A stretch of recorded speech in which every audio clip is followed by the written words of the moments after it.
नमस्कार, मैं डॉक्टर कैलाश चंद सैनी, सहायक आचार्य हिंदी, श्री कल्याण राजकीय कन्या महाविद्यालय सीकर। जैसा कि पिछले वीडियो में हम निम्बार्क संप्रदाय पढ़ रहे थे, कृष्ण भक्ति शाखा से जुड़े हुए विभिन्न संप्रदायों की श्रृंखला में आज का हमारा जो बिंदु है वो है वल्लभ संप्रदाय। जैसा आप देख रहे हैं, वल्लभ संप्रदाय के जो प्रवर्तक हैं वो वल्लभाचार्य हैं। वल्लभाचार्य सुल्तान सिकंदर लोदी तथा बाबर के समकालीन थे और वल्लभाचार्य का जो संक्षिप्त परिचय है वो निम्न प्रकार से है। इनका जो जन्म है वो 1478 से 1530 ईस्वी के मध्य इनका जीवन काल माना जाता है। जन्म स्थान चंपारण्य था, जो अब वर्तमान में छत्तीसगढ़ के रायपुर में पड़ता है। इनके दो पुत्र थे, एक गोपीनाथ और एक विठलनाथ। इनका जो मार्ग था वो पुष्टि मार्ग है और इनकी भक्ति को पुष्टि मार्गीय भक्ति कहा जाता है। अब जैसे आप देख रहे हैं कि वल्लभाचार्य के पुत्र विठलनाथ और विठलनाथ के पुत्र गोसाई गोकुलनाथ। वल्लभाचार्य जो थे वो श्री कृष्ण भक्ति शाखा के प्रसिद्ध संत रहे हैं। वल्लभ संप्रदाय में श्री कृष्ण पूर्णानंद स्वरूप पूर्ण पुरुषोत्तम परब्रह्म के रूप में पूजे जाते हैं। पुष्टि मार्गीय भक्ति में पुष्टि भगवत अनुग्रह या कृपा को कहा जाता है। भागवत महापुराण में लिखा है, पुष्टि किम में पोषणम पोषणम किम तदनुग्रह भगवत कृपा। अर्थात पुष्टि है वो ईश्वर की पुष्टि या ईश्वर की जो सेवा है वह भगवत कृपा के द्वारा भक्त का पोषण करने के जैसी। पोषणम तदनुग्रहम कि हमारा ईश्वर पोषण करते हैं, तत् उसी के अनुरूप हमारे ऊपर अनुग्रह और कृपा भगवत कृपा ही बनी रहती है, तभी हम पुष्टि जीव कहलाते हैं। पुष्टि मार्गीय भक्ति में तीन प्रकार के मार्ग, तीन प्रकार के जीव या तीन प्रकार के भक्त होते हैं, जो निम्न प्रकार से।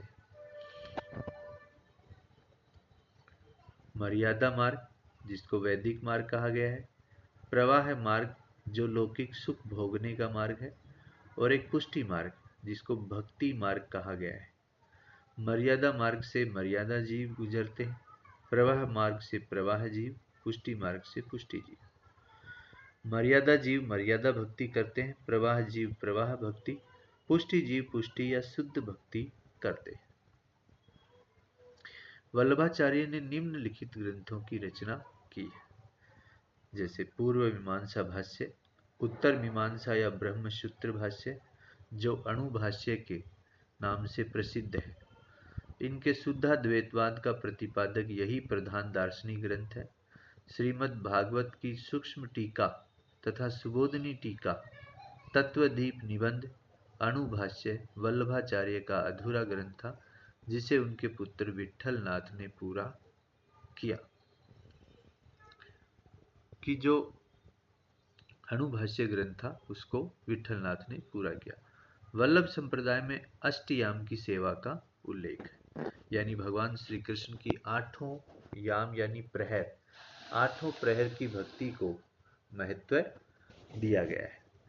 यह जो अष्टयाम की भक्ति है वो किस प्रकार की, आप देखिए।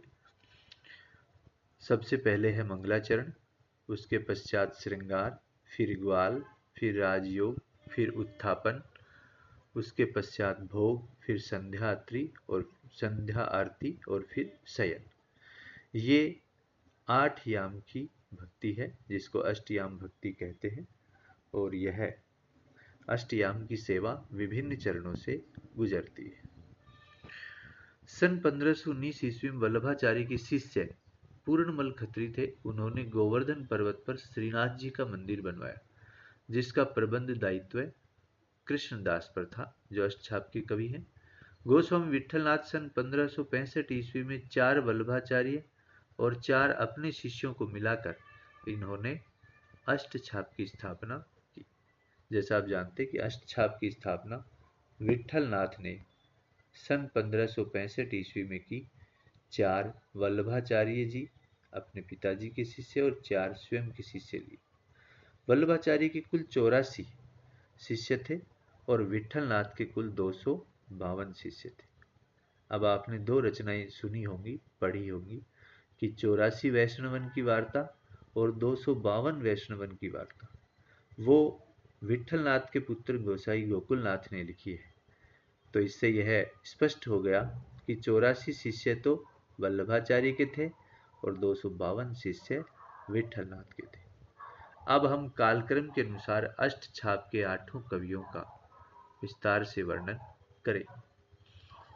जैसा आप देख रहे हैं, सबसे वरिष्ठ हैं कुंभन दास, और कुंभन दास का जो समय है वो है 1468 ईस्वी। इनके गुरु वल्लभाचार्य हैं। दूसरे हैं सूरदास, इनका समय 1478 ईस्वी, इनके गुरु भी वल्लभाचार्य। फिर हैं परमानंद दास, इनका समय 1493 ईस्वी, इनके गुरु भी वल्लभाचार्य। फिर आते हैं कृष्णदास, 1496 ईस्वी, इनके गुरु भी वल्लभाचार्य। तो आपने देखा कि 4 शिष्य वल्लभाचार्य के, कुंभन दास, सूरदास, परमानंद दास और कृष्णदास, ये वरिष्ठ हैं। और इनके अलावा विट्ठलनाथ के 4 शिष्यों में सबसे बड़े गोविंद स्वामी 1505 ईस्वी, छीत स्वामी 1515 ईस्वी, चतुर्भुज दास 1530, नंददास 1533। ये चारों ही शिष्य विट्ठलनाथ के शिष्य हैं। और इनके जन्म स्थान यहाँ दिए गए हैं। जमुनावती के जो कुंभन दास, सूरदास सीही के, परमानंद दास कन्नौज, कृष्णदास चिलोत्रा और गोविंद स्वामी आत्री, छीत स्वामी मथुरा, चतुर्भुज दास जमुनावती और नंददास रामपुर। अब इनसे जुड़े हुए कुछ महत्वपूर्ण प्रश्न। कुंभन दास प्रथम अष्टछापी कवि थे। ये जाति के क्षत्रिय थे, सबसे वरिष्ठ कवि थे। कुंभन दास ने सन 1492 ईस्वी में वल्लभाचार्य से दीक्षा ली। कुंभन दास अकबर के निमंत्रण पर पैदल ही फतेहपुर सीकरी गए, जिस पर अफसोस करके वे लिखते हैं कि संतन को कहा सीकरी सो काम, आवत जात पनहिया टूटी बिसरी गयो हरि नाम।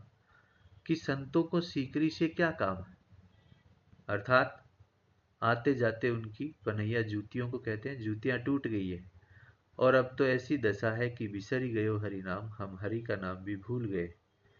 यह कुंभन दास ने फतेहपुर सीकरी अकबर के निमंत्रण पर जाते समय कही। आचार्य हजारी प्रसाद द्विवेदी ने लिखा है कि सूरदास ही ब्रज भाषा के प्रथम कवि और लीला गान का महान समुद्र सूर सागर ही उनका प्रथम काव्य है। सूरदास का जन्म वैशाख शुक्ल पंचमी दिन मंगलवार संवत 1535 विक्रम को हुआ। ये वल्लभाचार्य से 10 दिन ही छोटे थे। तो अष्टछाप के कवियों में सूरदास का स्थान सबसे प्रमुख है। अष्टछाप के कवियों में आप लोग देख रहे हैं कि कुंभन दास सबसे वरिष्ठ हैं, सूरदास अंधे कवि हैं, परमानंद दास बहुत बड़े संगीतज्ञ हैं। ऐसा कहते हैं कि इनके एक पद को सुनकर वल्लभाचार्य कई दिनों तक बेहोश रहे। कृष्णदास, जिनके ऊपर फतेहपुर सीकरी जो पूर्णमल खत्री थे, उन्होंने गोवर्धन पर्वत पर जो श्रीनाथ जी का मंदिर बनवाया, उसका दायित्व इनके ऊपर था। और गोविंद स्वामी, छीत स्वामी, चतुर्भुज दास और नंददास जो है, ये अष्टछाप कवियों में सबसे बड़े कवि हैं। रचनात्मक दृष्टि से इनके लगभग 42 ग्रंथों को मान्यता मिली। इन्होंने प्रसिद्ध ग्रंथ लिखे हैं। ये रीतिवादी कृष्ण भक्त कवि भी माने जाते हैं। तो प्रसिद्धि की दृष्टि से देखा जाए तो इनमें सबसे ज्यादा प्रसिद्धि सूरदास को मिली। आचार्य शुक्ल कहते हैं कि आचार्यों की छाप लगी हुई जब 8 वीणाएं बजती थी तो उनमें सबसे ऊंची, सबसे सुरीली, सबसे मधुर आवाज अंधे कवि सूरदास की थी। सूरदास निश्चित रूप से, आपने एक दोहा सुना होगा, सूर सूर तुलसी ससी उडगन केशवदास, अब के कवि खद्योत सम जह तह करत प्रकाश। सूर वास्तव में सूर्य की तरह है, तुलसी शशि यानी चंद्रमा है, और उडगन केशवदास, केशवदास उडगन यानी तारे हैं। अब के कवि, आजकल के कवि तो खद्योत यानी जुगनू के जैसे हैं, जो जह तह करत प्रकाश, जहां तहां थोड़ा प्रकाश फैलाते हैं। तो आज के इस वीडियो में हमने अष्टछाप के कवियों के ऊपर विचार विमर्श किया।